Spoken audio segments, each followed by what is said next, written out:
पंडित जी, हम तो कई वर्षों से हमारा मुलाकात होते रहा है।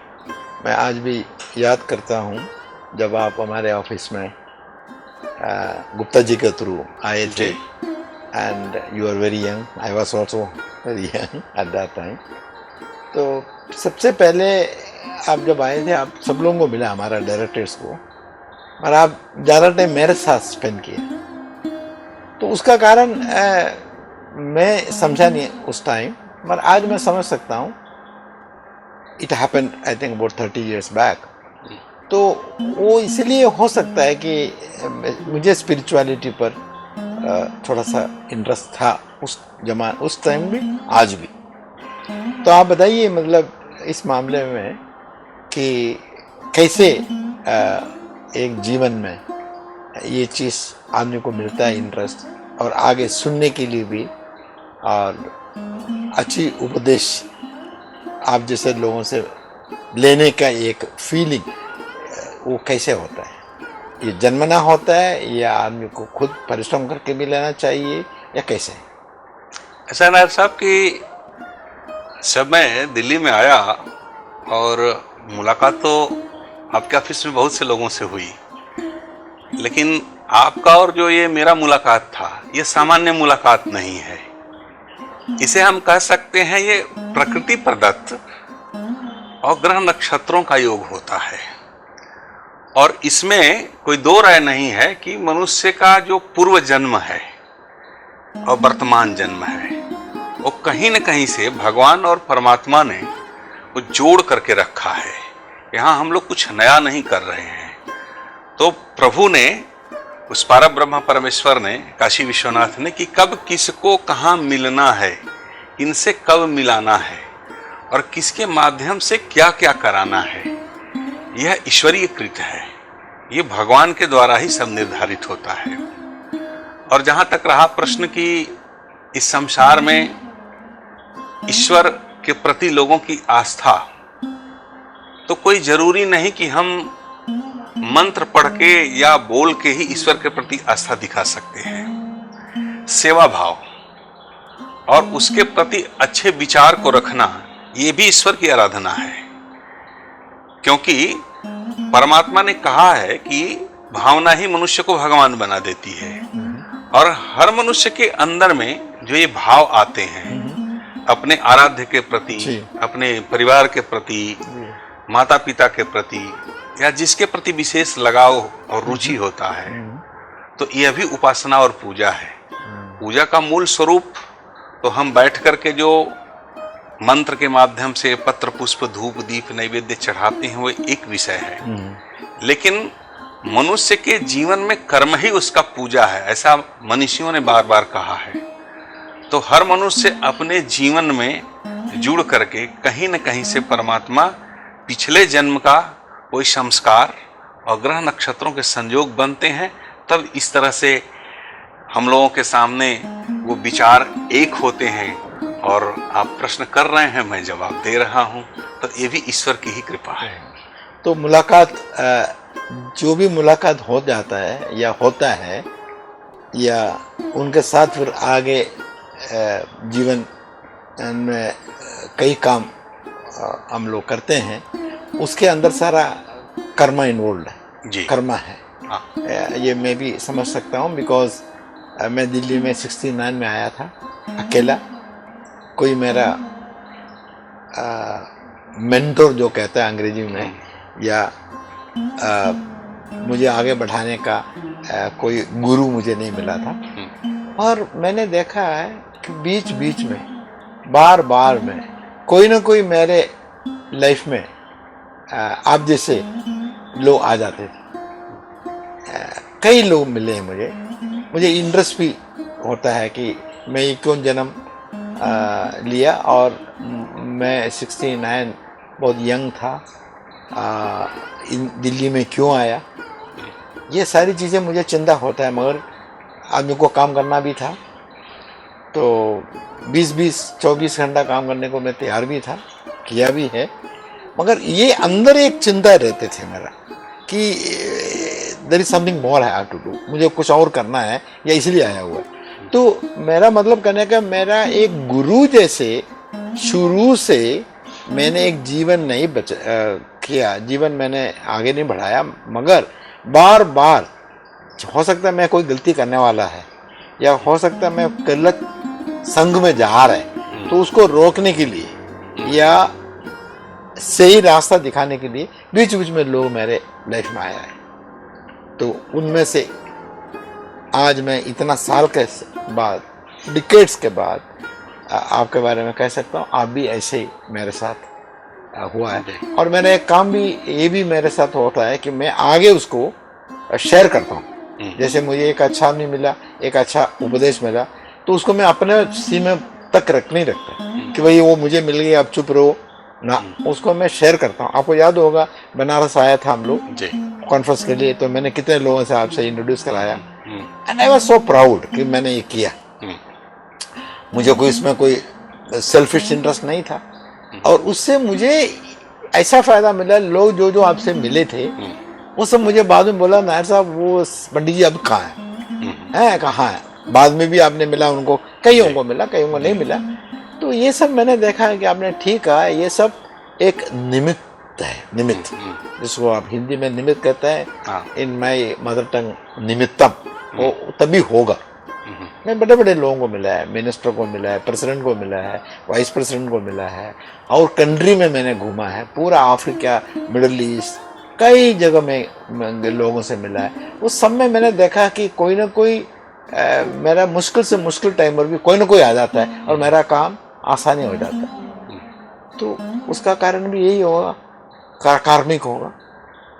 देखिए, इसका सबसे बड़ा कारण है कि मनुष्य का जो शरीर है, हम मानवों का जो ये पंच भौतिक शरीर है जी, हम लोगों माँ के गर्भ में आते हैं जी, और हमारे संस्कारों में सर्वप्रथम संस्कार जो 16 संस्कार हैं, उसमें से ये आता है गर्भाधान संस्कार। यस। तो माँ के गर्भ में आते हैं, तो माँ के गर्भ में आते वक्त ही ईश्वर ने हर मनुष्य का भविष्य फल लिख दिया है कि उसको कब कहाँ कैसे क्या पढ़ना है, कहाँ क्या जाना है, कब किसे मिलना है, कब कब परिवर्तन होना है। ऐसा शास्त्र में कहा गया है, संस्कृत में भी बताया गया है कि जो मनुष्य का पूर्व जन्म का कर्म होता है वो अगले जन्म में प्राप्त होता है, और बहुत से ऐसे कर्म होते हैं कि इसी जन्म में हम करते हैं, इसी जन्म में फल उसका मिल जाता है। तो हर मनुष्य जन्म से जो होता है वो सारी चीजों को अपने भाग्य भविष्य को लेकर के आता है, और कर्म के माध्यम से ईश्वर उससे कराते हैं। अब उदाहरण स्वरूप आपको बताएं कि आपने जन्म लिया केरला की धरती में, कहां पर केरला और कहां दिल्ली की धरती। यस। परमात्मा को आपके माध्यम से दिल्ली में भेज करके और उसे सरस्वती का सेवा कराना था, और विषय क्यों नहीं आया, पब्लिशिंग क्षेत्र में ही क्यों आए। जी। आपने किताब को प्रकाशित करने का काम किया जी। और जहां जहां जिन जिन लोगों के पास आप गए, तो वहां जाने के बाद में ईश्वर ने वो प्लेटफॉर्म पहले से ही तैयार करके रखा था। आप वहां गए, उन लोगों से मिले और सतत उसका सेवा कर रहे हैं। एक बात मैं आपको और बताता हूं कि भौगोलिक दृष्टिकोण से भी अगर हम विचार करें तो भारत की जो भूमि है उसमें हम एक मंत्र पढ़ते हैं कि ऐंग रिंकलिंग चामुंडाई बिच्ची। तो ऐम का अर्थ होता है महासरस्वती, और ह्रीम का अर्थ होता है महालक्ष्मी, और क्लीम का अर्थ होता है महाकाली। तो हम अपने भारत भूमि को अगर विचार करके देखते हैं तो इधर का जो नॉर्थ क्षेत्र है, तो इसमें बिहार, झारखंड, यूपी, उत्तराखंड, हिमाचल, आधा राजस्थान और दिल्ली का क्षेत्र, ये माँ पार्वती प्रधान एरिया है। तो इस एरिया में आपने देखा होगा कि अक्सर ब्यूरोक्रेट्स और पॉलिटिशियंस लोगों को ज्यादा महत्व मिलता है। और दूसरे क्षेत्र में हम चलते हैं तो आधा राजस्थान, पूरा गुजरात, महाराष्ट्र, आधा कर्नाटका, आधा तेलंगाना और आंध्रा और तमिलनाडु, ये लक्ष्मी प्रधान एरिया है। तो इधर बहुत ज्यादा आपको बड़े बड़े बिजनेसमैन मिलेंगे और बिजनेसमैन को ज्यादा महत्व दिया जाता है। जब केरला की बात आती है तो संपूर्ण केरला, आधा कर्नाटका और आधा तमिलनाडु, यह जो क्षेत्र है और आधा आंध्र प्रदेश का क्षेत्र, यह सरस्वती प्रधान एरिया है। तो अगर साक्षर दर आप जाकर के देखिएगा तो केरला में आपको 100% साक्षर लोग मिलेंगे, पढ़े लिखे लोग मिलेंगे वहां पर। तो वो सरस्वती प्रधान एरिया है। और उसके बाद हम आगे की तरफ बढ़ते हैं तो देखते हैं कि Orissa, West Bengal, East Bengal, east area और उधर का अरुणाचल प्रदेश से लेकर के और पूरा का पूरा जो क्षेत्र है मिजोरम, मणिपुर, तो ये माँ काली प्रधान एरिया है। तो अक्सर उधर स्ट्राइक करते हुए कई लोग मिल जाएंगे। तो वहां जहां काली की अधिकता है तो वो वाम मार्गीय क्षेत्र है।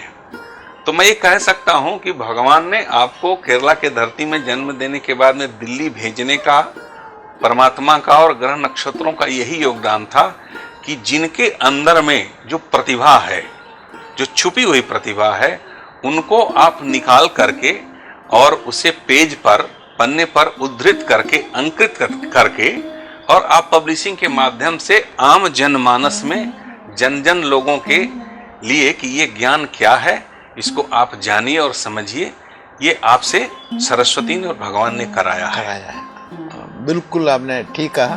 मुझे आज भी याद है, मैं हनुमान मंदिर गया था कनॉट प्लेस में, हमने दर्शन किया। बाहर आया तो एक एस्ट्रोलॉजर छोटा सा एक कुर्सी में बैठा हुआ था।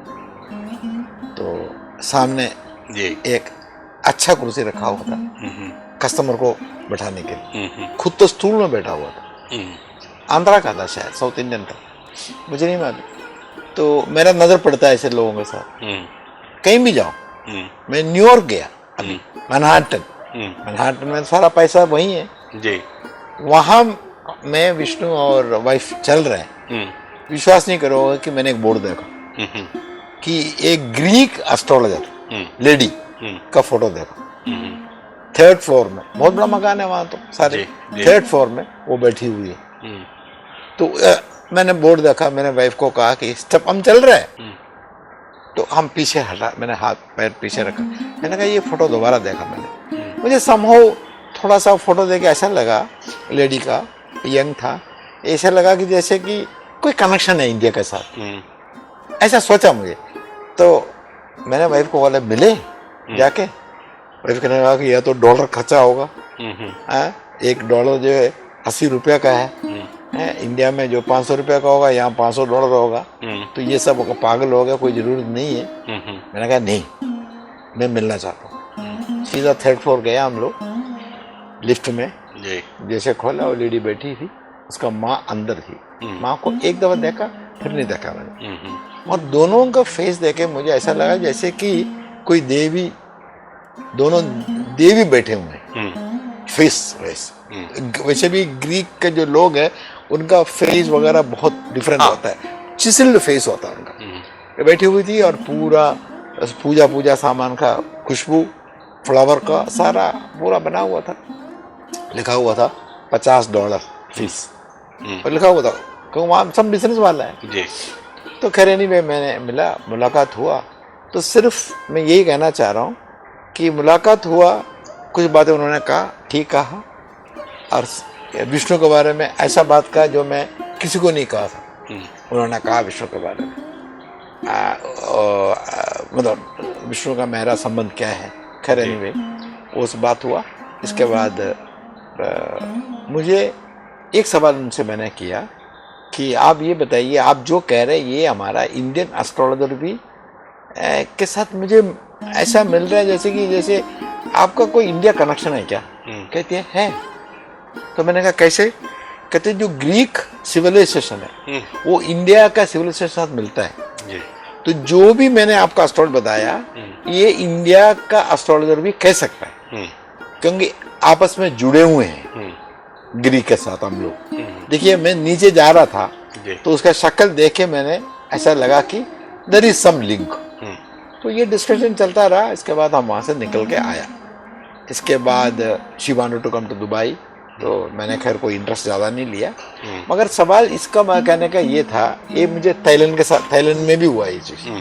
तो मुझे लाइफ आफ्टर डेथ या लाइफ हम जो इधर आया क्यों, क्या करने आया, ये सारे चीज़ों पर मुझे इंटरेस्ट है। सुनने और पढ़ने, और पढ़ने से ज़्यादा मुझे, जैसे आपने कहा भी, सुनने में मुझे ज़्यादा इंटरेस्ट है। पढ़ता हूँ मैं पब्लिशर हूँ, पढ़ना पड़ेगा, पढ़ता हूँ। तो और ये जो इंटरेस्टिंग बात एक और कहना चाहूँगा मैं आपसे, आज से 15 साल पहले मेरा बड़ी लड़की का शादी हुआ 14 साल पहले, शिंगारी का 15 साल पहले वही जो एस्ट्रोलॉजर है, उसी मुलाकात में मैंने उनको एक पूछा कि ये लड़की का शादी कब होगा। उन्होंने कहा ये तो पहले से तैयार रखा हुआ है, उसने लड़का देखा हुआ है, अप्रूव किया हुआ, आपको पता है नहीं, वही होगा। उसको गुस्सा आया लड़की को, कहने लगा ये कैसे, ये झूठ बोल रहे हैं, इनको पता ही नहीं है। वही हुआ, 6 महीने के अंदर उसने सामने ले आया और वो हुआ। उन्होंने एक और बात मुझे कहा कि आप सफेद चीज को काला करते हो, ये आपका काम है। तो मैंने कहा कि कोई ब्लैक मनी की बात कर रहा है क्या, सफेद ब्लैक मनी को व्हाइट करना, व्हाइट को मतलब, तो मैंने कहा मैं ऐसा काम करनी नहीं, आप काले चीज, आपको सफेद चीज मिलता है, उसको आप काले से करते हो। तो मैंने बोला, फिर सोचा, मैंने कहा आप शाही का कोई काम करते हो, प्रिंट का? मैंने कहा हाँ। कहता आप तो प्रिंटर है, पब्लिशर है आप। उसने बोला ये चीज देखे, मेरा कोई पेपर, मेरा कुछ, मेरा मुंह देखे बोला, आगे जाके आप ऐसे किताबें निकालेंगे जो स्पिरिचुअलिटी, रिलीजन और रिलीजियस लीडर्स, उनका प्रमोशन में इन्वॉल्व, वो किताबें आप करेंगे, तो वो आप खुद जाके नहीं मिलेंगे लोगों से, आपके पास लोग आएंगे ऐसे मानस को लेके। ये 13 साल 14 साल पहले कहा, और वही हो रहा है आजकल कि मतलब कई किताब मैंने छापा है, ये बात नहीं है, पॉलिटिकल किताब भी छापा, आपको पता है, बड़े बड़े लोगों का छापा है, मगर आजकल जो मेरे साथ हो रहा है, अभी भी 2 मानस्क्रिप्ट मेरे पास आया हुआ हिंदी में, स्पिरिचुअलिटी के ऊपर है, योग के ऊपर आपने कहा, वो कहता है कि आप इसको अंग्रेजी में ट्रांसलेट करके अंग्रेजी में छापिए, क्योंकि हिंदी में तो लोग पढ़ेंगे मेरा, तो बाहर भी जाना चाहिए, तो उसके ऊपर काम चल रहा है। तो मैंने, और ये मैंने आपको किताब दिखाया, ये गजपति का, तो वो भी किताब ऐसे आया।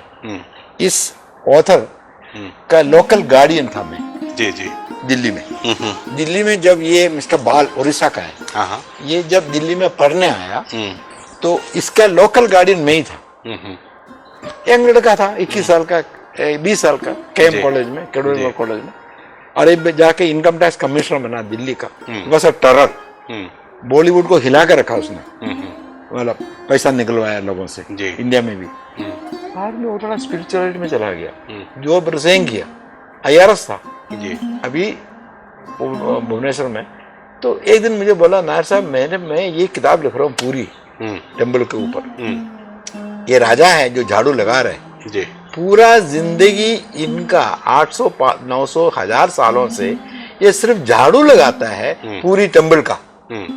ये राजा का कोई जगह नहीं है, कोई प्रजा नहीं है, कोई स्थान नहीं, कोई पालस नहीं, उनका काम ही यही है, झाड़ू लगाना, सफाई करना पूरी टेम्पल का। आज भी करे आ रहे हैं, ये पता नहीं कितना सालों से उसके ऊपर एक किताब किया है, तभी आपने देखा होगा ये। तो मैंने फिर ये मैंने डॉक्टर करण सिंह से बात किया, तो कहता मिस्टर नायर, इनमें से एक राजा मेरा नीस को शादी किया है, तो बहुत बड़ा काम कर रहे हो। बिल्कुल। तो ऐसा राजा जिनको के पालस नहीं है, मैं राजा है वो उड़ीसा का। बिल्कुल। तो ये किताब निकाला, तो ये भी चल के आया ऐसे। मैं कहने का मतलब, मैं जाके किसी ऑथर को बात करके मैंने किताबें नहीं किया, ये चल के मेरे पास आया। तो करते करते मैंने बोला है कि ये किताब आपको कोई बड़ा पब्लिशर से कराओ, मैं करूंगा आपके लिए सब कुछ, छापो। कहते नहीं, आपने करना है। तो अब ये मतलब कहने का, तो ये सब मैं उसके बारे में मैं क्या कहूँ। दैट मीन्स आपने एक बात सही कहा कि ये सब ऑलरेडी डिसाइडेड है। कल मैं कोणार्क टेम्पल के ऊपर कर सकता किताब जी, मैं कुछ और भी कर सकता, और भी किताब मैंने किया काफी सारा इस एरिया में। मैंने इसलिए कहा कि ये बड़ा एक्सपीरियंस है। ये सबसे बड़ी बात ये है कि मनुष्य की प्रवृत्ति और प्रवृत्ति उसके जो मन स्थिति में चीजें चल रही हैं, और वृत्ति कि किस अवस्था में कहाँ कब कौन सा ग्रह, बृहस्पति, शुक्र और ये जो नवग्रहों का संविधान है, पूरे नवग्रह 27 नक्षत्र चलते हैं, तो वो उस तरह के लोगों से पहले भेंट करा देते हैं, और जिसमें गुरु बृहस्पति का बहुत बड़ा योगदान होता है। तो बृहस्पति किसी न किसी रूप में वो ज्ञान के प्रतीक हैं। और गुरु है। तो गुरु का धर्म ही होता है कि अंधकार से प्रकाश की तरफ ले जाना। जो गुरु शब्द का अर्थ है, हर मनुष्य के अंदर में जो अंधकार है उसको प्रकाशित करने का काम गुरु करते हैं। और ऐसा शास्त्रों में कहा गया है कि जब मनुष्य को सच में ज्ञान मिल जाता है तो ज्ञान विराग नयन उर गारी, ऐसा तो गोस्वामी तुलसीदास जी ने कहा है रामचरितमानस में। और दूसरे शब्दों में कहा है कि नहीं कछु चाहिए दिया घृत बाती। रियल में जो प्रकाश पुंज से भर जाता है और ज्ञान के वास्तविकता को समझ लिया है, तो उस व्यक्ति के लिए ये सांसारिक न घी चाहिए, न दिया चाहिए, न बाती चाहिए। वो जो है ज्ञान रूपी प्रकाश को प्रकाशित करता है और चारों तरफ जहां भी जाता है उस वे प्रकाश पुंज के माध्यम से लोगों के अंदर का, उनके मानस में, मन मुकुर में, मस्तिष्क में जो अंधकार है वो दूर हो जाता है और वो स्वयं अपने आप में प्रकाशित होने लगता है। तो वैसे ही जो किताब की दुनिया है, जो पब्लिशिंग की दुनिया है, तो लोगों को दिखता जरूर है कि सफेद पेपर पर काला प्रिंट लग रहा है, लेकिन वो काला नहीं है। उस काले को जब लोग अध्ययन करते हैं और सजल नेत्रों से देखते हैं तो उसमें से वो प्रकाश निकल करके आता है उस लाइट के माध्यम से, कि पूरे सामने में बैठे हुए लाखों करोड़ों अरबों लोगों को, देश में ही नहीं पूरे विश्व के लोग उससे पढ़ करके प्रकाशित होते हैं। तो ये ऐसा काम आप कर रहे हैं, तो ये भगवान का बहुत बड़ी कृपा है। Thank you. एक और इंटरेस्टिंग बात मैं इसी साथ करना चाह रहा हूँ कि जब मैं इस काम में आया, बड़े बड़े लोग ऑलरेडी थे इधर, ब्रिटिश पब्लिशर्स, क्योंकि हम ब्रिटिश के साथ, ब्रिटिश के स्लेव थे हम। Oxford university press, Macmillan publishing and Orion Longman British है, लॉन्गमैन, ब्लैकी एंड सन्स, ऐसे बड़े 4-5 बड़े बड़ा पब्लिशर इंडिया में 1910 में और 1915 में आए हुए हैं।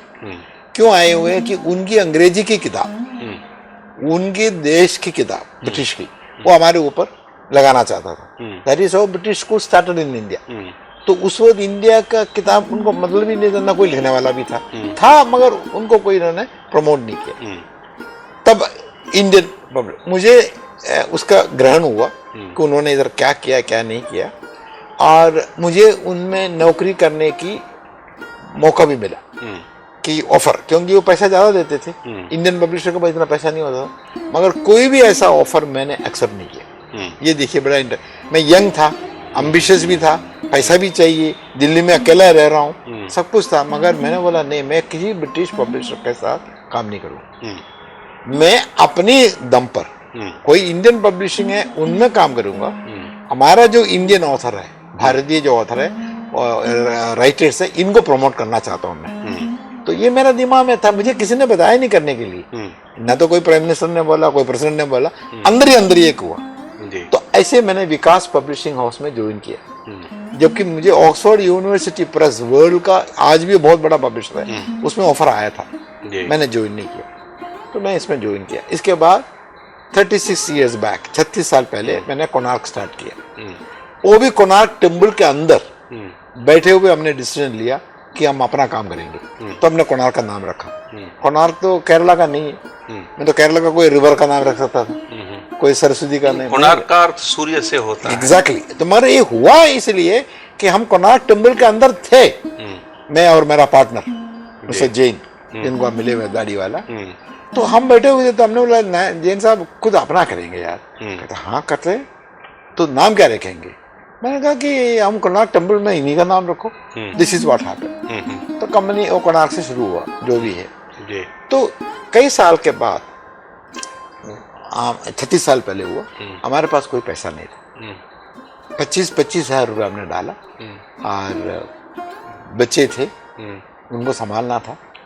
हमने कहा नहीं, मैं इतना प्रॉमिस किया कि मैं एमडी, किताब एमडी बनेगा तभी काम होगा। मैंने कहा नहीं, मैं एमडी बनूंगा, कोई बात नहीं, मगर मैं कोई चीज़ गारंटी नहीं देता हूँ।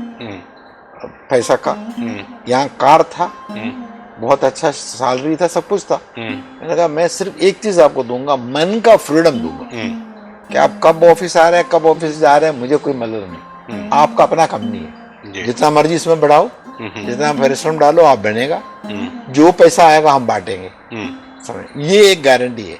और ये गारंटी मैं जरूर दे सकता हूँ, 36 साल पहले का, 1986 में, आपका अब जो बच्चा होगा या आपका अभी जो बच्चे हैं, ये आगे जाके आपसे बड़ा होगा पढ़ाई में, लिखाई में, पोजीशन में, ये मैं गारंटी दे सकता हूँ। तो उन्होंने बोला ये आप क्या, आप तो मार्केटिंग की बात कर रहे हैं, सेल्स की बात कर रहे हैं, बुद्धू बनाने के लिए। मैंने कहा नहीं, जब आप फ्री हैं, फ्रीडम से आप काम कर रहे हैं, अब बाद में क्या कहेंगे, कहते मेरा पब्लिशिंग कंपनी है। आप ये नहीं कहेंगे मैं विकास में, ऑक्सफोर्ड में काम कर रहा हूँ, और सुबह उठेगा अपना बॉस के बारे में नहीं सोचेगा, खुद बॉस है, खुद काम करेंगे, खुद पैसा बनाएंगे, तो नहीं पूछे। ये सब बच्चे देखेंगे आप, वो आपसे पूछेगा नहीं, वो बच्चे बहुत शूर होता है, वो वॉच करता है मेरा पेरेंट्स क्या क्या कर रहा है, क्या नहीं कर रहा है, उसका इन्फ्लुएंस बच्चे में जाएगा, वो बच्चा आपसे ज्यादा आगे जाएगा। ये मैं प्रूफ करता हूँ। हम लोग जो पार्टनर उस वक्त थे, आप जानते हैं उनको, उनमें सारे बच्चे टॉप ऑफ द वर्ल्ड। अभी मेरा खुद 3 लड़कियां, 4 बच्चे बाहर है, आपको पता ही है उनका पोजीशन वगैरह। जैन का एक ही लड़की बना डॉक्टर, एक बना इंजीनियर, एक गूगल में काम करती है, पैसा बना रही है खूब, और दूसरा डॉक्टर है दुबई में है। तो मतलब कहने का वो जो मैंने फोरकास्ट किया कि फ्रीडम आपको मिलने से आप क्या क्या कर सकता है, ये you are in an ocean, आप एक समुद्र में हैं, तैरो जहां मर्जी पहुंचो, ये आपकी मर्जी है, बिल्कुल, कोई आप छोटा तालाब में नहीं है आप। यही मैंने उनको उद्देश्य आइडिया दिया। ऐसा करते हुए एक ऐसा हमें एक मानस्क्रिप्ट मिला जो ऑक्सफोर्ड, मैकमिलन सब ने मना किया। उन्होंने बोला ये हमारा सब्जेक्ट नहीं है, ये हम क्यों करेंगे। वो था 1901 में सबसे पहले नोबेल लॉरिएट बना रोंटगेन, जिन्होंने एक्सरे को पकड़ा, एक्सरे को हमको जो दिया वो रोंटगेन ने दिया। He is the first Nobel laureate 1901 से लेकर 1990 तक का नोबेल प्राइज जिसको मिला है, that is the biggest prize in the world now, Nobel laureates.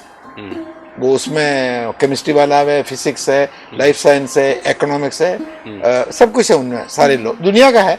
Tagore साहब हमारा है, मदर टेरेसा नोबेल लॉरिएट मिला हुआ है, और भी लोग हैं, एक सीवी, एक रामन है जिसने मैथमेटिक्स के ऊपर, तो हाँ मतलब कई लोग।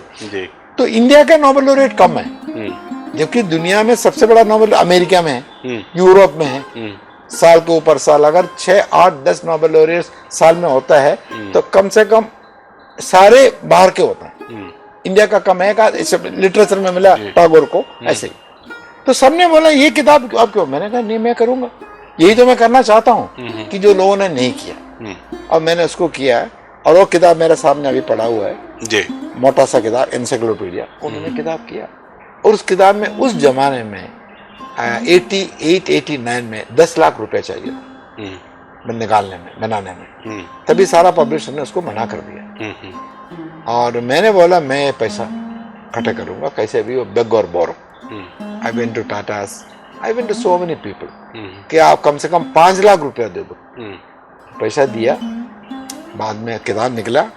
मदर टेरेसा से मैंने फॉरवर्ड ले लिया, नोबेल लॉरिएट है। जर्मनी में जाके एक नोबेल लॉरिएट है जो इंडिया का सपोर्टर है, उनसे मैंने किताब रिलीज कराया।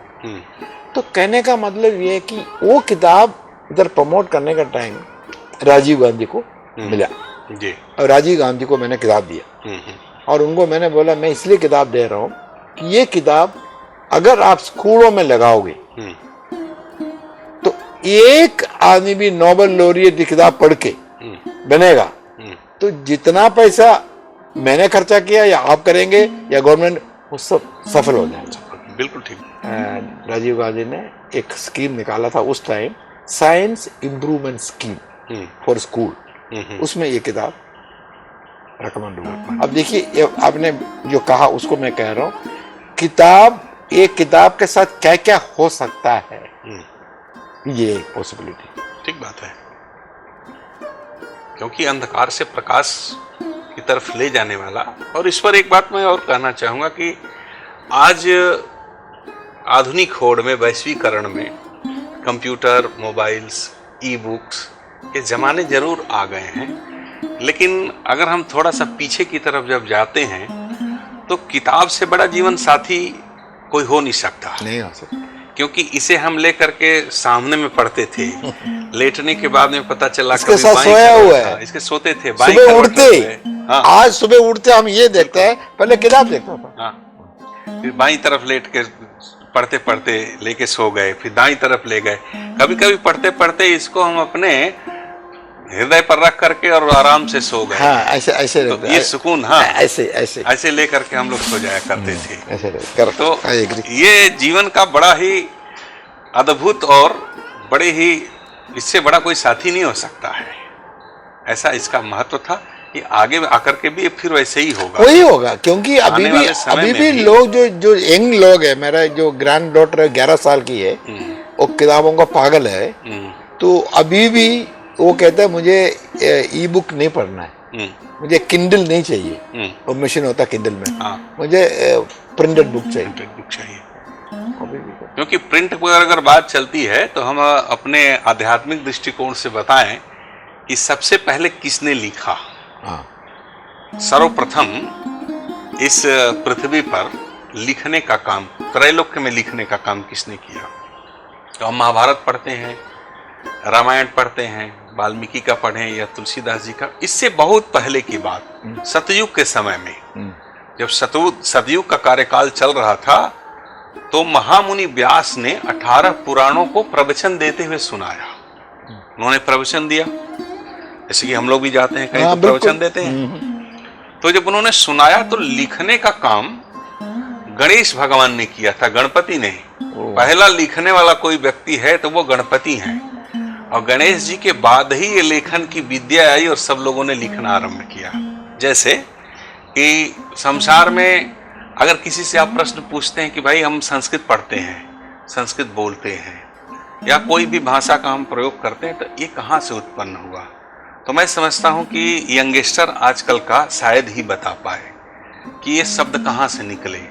तो जैसा कि मैंने रिसर्च किया है साउंड एस्ट्रोलॉजी पर, ध्वनि शास्त्र पर, ध्वनि ज्योतिष पर, तो ये निकला कहाँ से?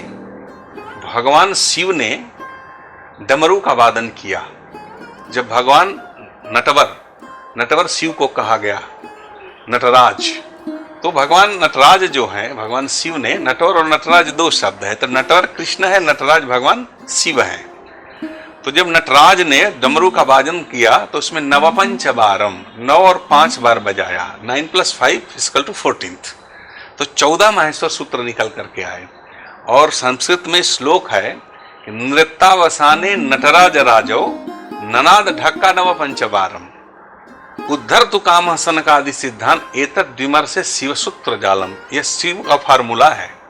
नवपंचवारम, 9 और 5 बार बजाया तो उसमें से 14 माहेश्वर सूत्र निकले।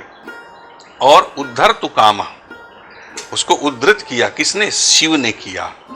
तो वहां से जो ये डमरू निकला उसमें से 14 माहेश्वर सूत्र निकले। वो माहेश्वर सूत्र क्या है? आयुण रिलरिक एवं आई औच हैवरट लण यम गणनम छपय गड़दस जब गड़दस खप चटट चटतो कपय सक्सर हल। तो इसको वहां पर जो ध्यान में बैठे थे ऋषि मनीषी और सारे त्रैलोक्य के देवी देवता, तो सबने सुना। तो सुनने के बाद में हमारे वांग्मय संस्कृत, देव भाषा संस्कृत की उत्पत्ति हुई, और संस्कृत भाषा से ही संपूर्ण विश्व की भाषाएं आई हैं। जैसे हम अंग्रेजी में काउ मीन्स गाय बोलते हैं और संस्कृत में हम गो मीन्स गाय बोलते हैं, तो दोनों का उच्चारण स्थान जो है वो सबका सब कंठ से ही निकलता है। तो अलग अलग अक्षरों का जो वर्णों का समूह है अलग अलग जगहों से निकलता है। कोई नासिका से निकलता है, कोई ओठ से निकलता है, कोई दंत से निकलता है, कोई कंठ से निकलता है। तो इसके उत्पत्ति के कारक भगवान शिव रहे हैं। और उसी माहेश्वर सूत्र में से ये साउंड एस्ट्रोलॉजी निकला, ज्योतिष शास्त्र निकला, भूगोल शास्त्र निकला, सारे शास्त्र निकले हैं। तो लिखने का काम किसी ने किया? तो गणपति ने किया, गणेश भगवान ने किया। और महर्षि वेदव्यास ने 18 पुराण को बिना रुके, बिना स्टॉप किए कॉन्टिन्यूअस उन्होंने बोला और गणेश जी ने बिना रुके लिख दिया। उसके बाद सारे दुनिया में ये जो प्रिंट की कहानी आई है वो सब लोगों के पास से आई। ताड़पत्र, ताम्रपत्र, भोजपत्र, हाँ, शिलापत्र, वो जो एक लीफ में भी आया। हाँ, तो ये वहां से उत्पत्ति हुई। तो गणपति भगवान ने सर्वप्रथम जो है इसे लिखा। जो आपके साउथ भारत में थंब के माध्यम से ज्योतिष बताई जाती है, नाड़ी, उसका स्टोरी ये है कि नाड़ी का तो शिव और पार्वती आपस में बात कर रहे हैं, संवाद किया, तो उसको उद्धृत करने का काम गणपति ने किया। तो कार्तिकेय जी आए, उन्होंने कहा कि मेरा भी भविष्य बताओ। तो गणपति भगवान को बताने में थोड़ा विलंब हो गया।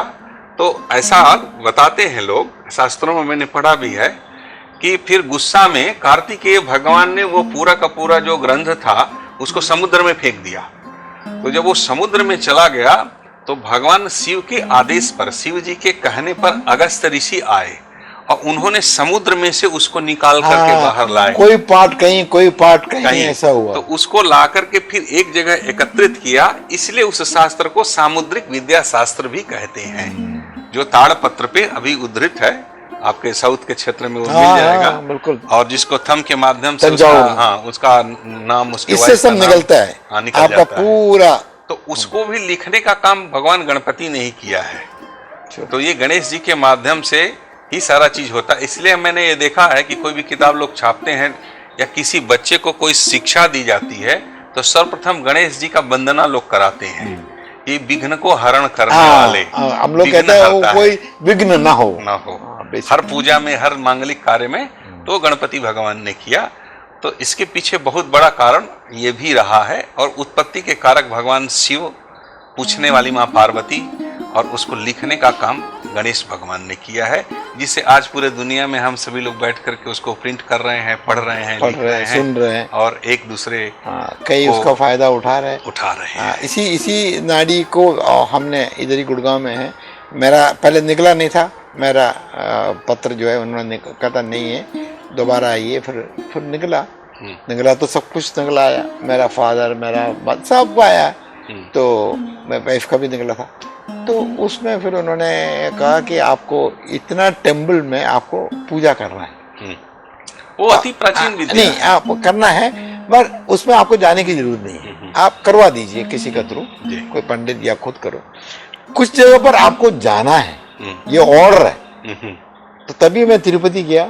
तभी मैं तिरुपति का आगे है ना एक जगह पर, क्या उसका नाम भूल गया, वहां जाने के बाद कोई मंदिर, श्रीशैलम, नहीं, उसका नाम कुछ और है। उधर जाने के बाद महालक्ष्मी टेम्पल है। नहीं, उधर जाने के बाद you can not go to any place. सीधा अपना घर आकर नहाना पड़ेगा, होटल में रह सकते हो। तो उसका पशुपति पता नहीं, तिरुपति से करीब 2 घंटा है। मैं वहां भी गया, और लता, मैं और विष्णु, कम से कम 27 टेम्पल हम लोग, कुंभकोणम, तंजावुर, मोस्टली तमिलनाडु, कुछ केरला, हमने पूरा कवर किया। फिर तिरुपति और कवर किया। तो मतलब करने का उसमें लिखा हुआ था उस जगह आपको जाना ही है। तो हम जब वहां जाता है तो बैठ के पूजा करना है, आधा घंटा, पौने घंटा, 1 घंटा, 2 घंटा, सब हमने अरेंजमेंट किया था, सब किया हमने। अब मैं इसकी लोग जो कहते हैं साइंस नहीं है, जो भी है, हम वापस आया तो एक हमें नहीं मिला। वो आदत है ना, सब कुछ किया, फिर करने का कोई जरूरत नहीं, फिर भी आदमी का इच्छा होता है पूछ ले।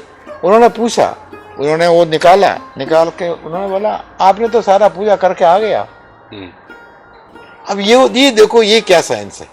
उन्होंने कहा आपने कुछ पूजा अभी नहीं करना है, आपने सब कुछ करके आ गया हुआ, क्लीन है, बाकी आपका मर्जी, आपका प्रकृति प्रदत्त होता है। प्रभु की इच्छा हुई, उन्होंने आपको बुलाया और चारों तरफ भ्रमण कराते हुए करा दिया। ठीक वैसे ही जैसे हनुमान जी को भगवान राम ने भेजा कि लंका में जाके सीता का पता लगा करके आना, तो आदेश तो उन्होंने इतना ही दिया था। लेकिन हनुमान जी जब लंका में गए तो वहां जाने के बाद में लंका को जलाना है, अस्त्र शस्त्र को कैसे विध्वंस करना है और मार्ग को कैसे प्रशस्त करना है, वो पूरे रास्ता को क्लियर करके कराने वाले राम जी थे ऋषिमुख पर्वत पर बैठ करके, और हनुमान जी करते हुए जा रहे थे। तो राम किन्ह चाहई सोई होई, करे अन्यथा अस नहीं कोई। जो राम चाहते हैं, जो ईश्वर चाहते हैं, जो परमात्मा चाहते हैं, वही होता है। अब संसार के हम लोग वासी हैं, मानव तन में है तो हम लोग को लगता है कि हम लोग कर रहे हैं, पर ये सत्य नहीं है। कराने वाला तो सबसे बड़ा सुप्रीम पावर ऊपर बैठा है, वही सब कुछ करा रहा है। एक इंटरेस्टिंग बात हुआ कि रामलला का ये हुआ जनवरी में लास्ट ईयर, तो मैंने कोई ज़्यादा इंटरेस्ट भी नहीं दिया उसके बारे में कि रामलला हो गया, ठीक है। उससे पहले हम बनारस गए थे, आपको पता ही है, आपसे मुलाकात नहीं हो पाया। तो एक दिन मुझे सपना आया, एक दिन सपना आया, इधर ही सपना आया कि आप किताब छापते हो तो रामलला के ऊपर किताब छापो। तो मैंने वो सपना, कई सपना देखता है आदमी, अपना रिलेटिव्स को जो गए हुए हैं उनको याद करते हैं, तो सुबह आदमी भूल जाते हैं, सुबह याद। तो मैं सुबह करीब फिर करीब 10:30 बजे मुझे वो याद आया कि भाई हमने सपना ये देखा था, ये था। तो नेक्स्ट डे भी आया, तो मैं 2-3 दिन मैं किसी को बताया नहीं। मैंने कहा कितना सपना आता है, क्या आता है, कभी मकान से आप गिर रहे, ऑल काइंड्स ऑफ थिंग, मैंने नहीं बताया। तो एक दिन फिर मैंने जब कंटिन्यूस ये सपना आया तो मैंने वाइफ को कहा कि पूजा वूजा करती रहती है सारा, तो मैंने कहा यार ऐसे सपना बार बार यार है। कहता है फिर आप पूछो कौन लिखेगा, आपको सपना है किताब बनाना रामलला के ऊपर, कौन लिखेगा, कोई लिखने वाला कोई आदमी में तो चाहिए। You can not get somebody from JNU और DU to write a book on Ramlala, they won't be interested, they don't know anything about.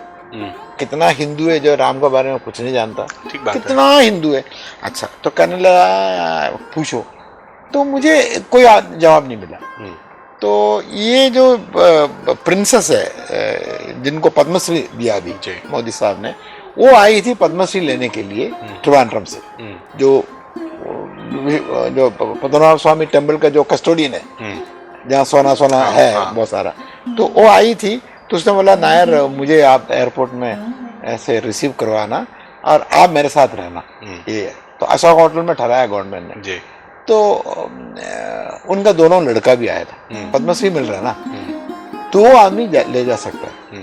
अगर मुझे ले जाते हो पद्मश्री मिलने के लिए वहाँ, मैं तो नहीं गया, वो दोनों लड़का आया था, वो भी राजा है, किंग है, अभी नहीं है तो राजवंश है, तो वो भी आया, वो भी रहा ताज में, वो अशोका में नहीं रहा। एक लड़का है ना, तो ये अशोका में रहा पूरा, मैंने उनको संभाला और उनको मैंने रिसेप्शन कराया इधर, तो वो मिला। तो करते करते ये उसमें फिर क्या हुआ, वो आया तो प्रिंसली फैमिली है, हजारों साल से केरला रूल किया है, तो उनका लिंक बहुत लोगों से है नॉर्थ में जी। और करण सिंह से बहुत है, करण सिंह का फादर से। तो कहने लगे कि करण सिंह को मैंने मिलना है। तो मैंने कहा आपको मिला देता है, करण सिंह साहब तो मुझे जानते ही हैं, इसमें भी करण सिंह साहब ने फॉरवर्ड दिया है, वो मुझे भी जानता है। तो मैंने फिर करण सिंह साहब का घर ले गया, तो बात होती है, मैंने शायद फोटो आपको भेजा भी है। तो बात करते करते करण सिंह साहब को मेरे दिमाग में एकदम आया कि करण सिंह साहब को पूछता हूँ, ये सपना आया है रामलला के ऊपर किताब करना है, तो कौन लिख सकता है। मैंने सोचा एकदम, उससे कोई रेफरेंस नहीं था, वो आपस में बात कर रहे थे, राजा पुरानी बातें, वो कब गया था, कैनेडी का वाइफ गई थी त्रिवेंद्रम, वो सब बातें कर रहे थे। तो मैंने बीच में घुस गया, तो मैं बैठा हुआ था, तो मैंने कहा कि सर मैं आपसे एक सवाल एक इंक्वायरी लेना चाहता। हाँ बताओ। मैंने कहा अच्छा फिर किताब करो आप।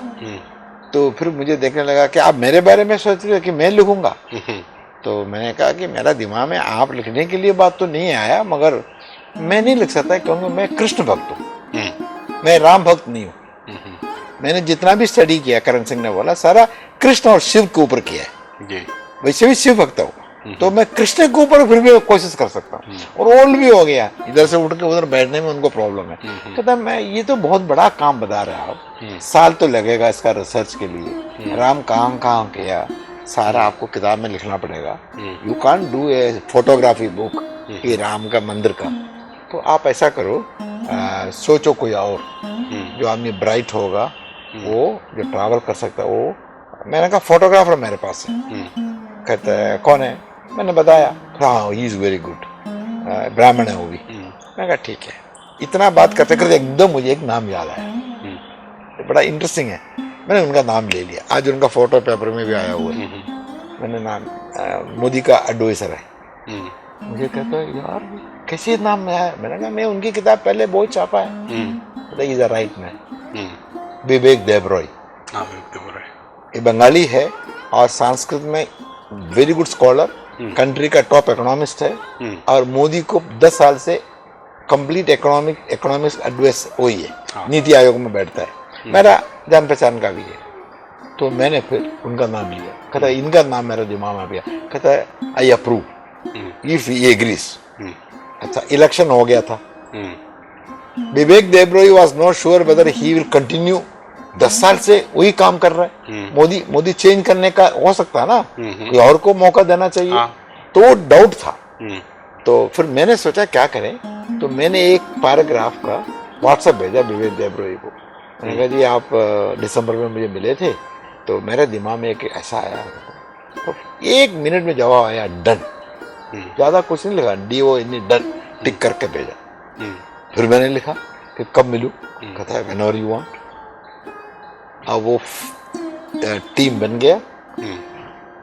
राम करीब 250 फोटोग्राफ ले चुका है राम टेम्पल का।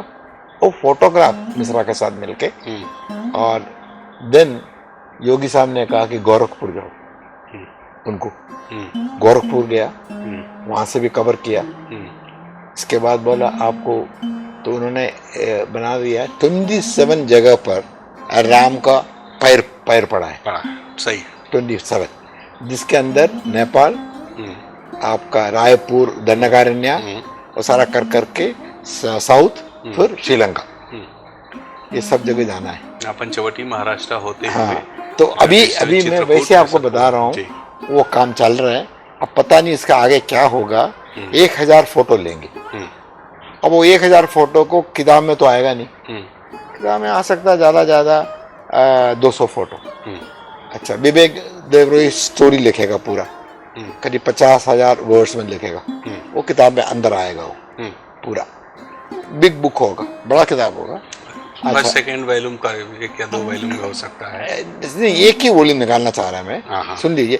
मगर ये सारा फोटोग्राफ, ये सारी चीजें, ये एक बहुत बड़ी और चीज बन सकता है। उसमें से कई चीज बन सकता है। बिल्कुल। तो मैं अभी वर्क कर रहा हूँ उसके ऊपर। अब ये भी देखो, मैंने कोई बिजनेस एंगल से नहीं कर रहा है। ठीक बात है। हिंदी में भी निकालना चाह रहा हूँ मैं उसको, क्योंकि इंग्लिश तो है ही, हिंदी में भी है, और टाइटल में भी हिंदी लाया है, राम्स आईना। आईना आया। हाँ, तो मैंने विवेक देव का आईना तो फॉरनर कहता है, वो फॉरनर को छोड़ो, आईना मिरर है। मिरर है, बिल्कुल आईना का रास्ता दिखाने वाला। हाँ, तो वो जरूरी है। तो अभी काम चल रहा है। तो मतलब कहने का जो होना है हो जाता है। अम्मा का किताब भी ऐसे ही है, ये मैं जरूर वीडियो में लाना चाहता हूँ, अम्मा को भेजूंगा। ये किताब भी अम्मा ने मुझे बुलाया जी। आपको पता है ना, हमारा शादी अम्मा ने कराया। बिल्कुल आपको बताया मैंने। बिल्कुल। बोला मैं कराऊंगा शादी, तो उन्होंने कराया शादी उनका टेम्पल में। तो एक दिन बुला कर बोला कि आप तो बहुत बड़ा पब्लिशर है जी, तो मेरे ऊपर एक किताब करो। मैंने कहा ठीक है। सुंदर। अब देखिए, फिर बोला मुझे पिक्चर चाहिए बड़ा बड़ा। तो देखिए, ये अंदर देखिए पूरा पिक्टोरियल बुक है, पूरा अम्मा का। देखिए पूरा, बहुत उनको पसंद आया। और ये मोदी साहब का फॉरवर्ड है, मोदी साहब ने भी इसको देखा हुआ है। तो बहुत बढ़िया मैंने किताब किया। वहाँ भी न्यूयॉर्क में भी इसका रिलीज हुआ।